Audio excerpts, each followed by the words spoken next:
নতুন একটা রান্না নিয়ে চলে এসেছি, লাউ শাক পোস্ত।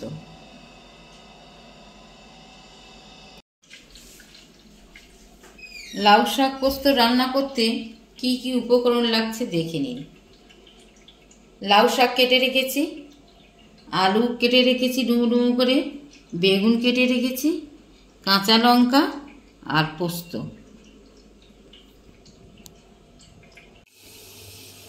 এই রান্নাটা হচ্ছে সর্ষে তেলে, কালো জিরে ফোড়ন দিয়েছি। এবার বেগুনটা দিচ্ছি, বেগুনটা ভেজে তুলে নেব। নুন হলুদ দিয়ে বেগুনটা ভেজে নিয়েছিলাম, সেটা রেখে দিয়েছি। এবার আলুটা ভাজা হয়ে গেছে নুন হলুদ দিয়ে।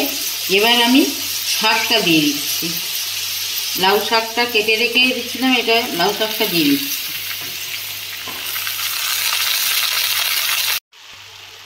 লাউ শাকটা আলুর উপরে দিয়েছিলাম, সেদ্ধ হয়ে গেছে, ঢাকা দিয়েছিলাম।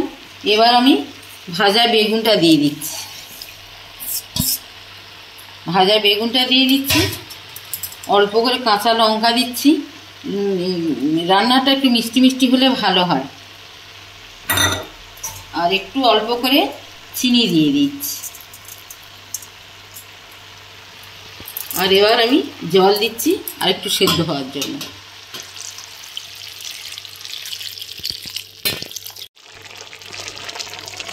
শাক, বেগুন, আলু সব সেদ্ধ হয়ে গেছে। এবার আমি পোস্তটা দিয়ে দিচ্ছি। 1 মিনিট পরে নামিয়ে নেব।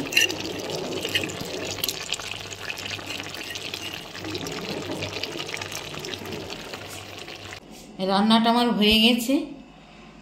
পোস্ত দিয়ে 1 মিনিট নাড়াচাড়া করার পর আমি নামিয়ে নিয়েছি।